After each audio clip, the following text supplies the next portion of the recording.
Are you tired of your kid tuning you out, not listening to you, not paying attention to you? You're constantly saying, "Come on, hurry up. Let's go turn off the TV, go get your schoolwork done. It's time to come to dinner. Let's go, let's go." And they're just tuning you out. This can be so frustrating. A lot of, we all have a need to be heard and we want to be respected. And when our child is ignoring us, it can be a big trigger. And so we get ignored, ignored, ignored, and then finally just explode and start yelling. It seems like it's the only way to get their attention. And so you're like, I don't want to have to yell in order to feel heard, but that seems to be the only thing that works. Well, if that is you, then listen up. I want to teach you this very easy little method to get your kids to tune into you because it's kind of like you're on two different radio frequencies. It's like he, your son, let's say, is not tuned into your radio frequency and you aren't tuned into his. So he sometimes just can't even hear you, doesn't notice that you're talking. He's just not tuned in.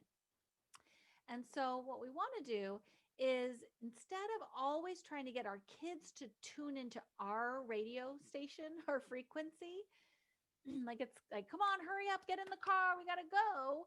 We're always wanting them to pay attention to us, right? Your child might be in his own little imagination and he might be playing with his little toys and he's got this little world that he's created. And moms are trying to get the kid to come out of his world and into hers, right? I I'm the one watching the clock. I'm the one saying we got to get to school. So I want you to leave your world and come into mine. It's like saying I want you to tune into my frequency and not yours. But this often does not work. So instead, what I suggest is you turning into your child's frequency. So if you can go into his world, let's say he's playing with his little characters, and you can come in with a third character, and you're like, oh, look, Boba Fett just entered the scene.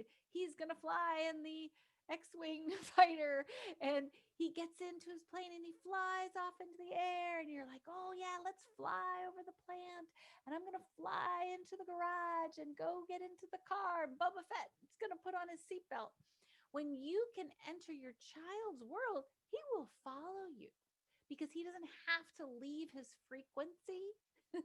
He can stay in his imaginary world and still complete the test that you want him to complete. So so if you're wanting your child to hear you, try entering into their frequency. If you have a child who's very energetic, active, competitive, and you want him to turn off the video game and clean the house, well, that's changing to your frequency of like duty and responsibility from excitement and competition. But if you can turn it off, this video game, and say, I bet that you can't empty all the trash cans faster than I can collect all the laundry. And let's have a race and see who can get done the fastest. And you bring in your high energy and your competitiveness. He's going to hear you. He's going to listen to you. He won't be able to help it because you guys are both vibrating at the same frequency. If you're very stressed out and anxious and you've got a daughter who's very chill and you say, are you ready for your test tomorrow? How'd your homework do? Did you get it done? And she's like, whatevs, mom. That instead of wanting her to join you in stress and anxiety, you can join her in being more chill about it and saying like, hey, how'd the studying go? You feeling good about your test tomorrow? And be relaxed and chill, and you will get to feel heard and seen and respected by your children just by you leaving your frequency and joining theirs instead of the other way around. Because so many times, moms, we want them to come into our world, and our world is not always a very pleasant place for our children to be. So, if you want more tips and tricks on getting your children to listen to you, go to lifecoachingforparents.com. Thanks. I'm Tori Henderson.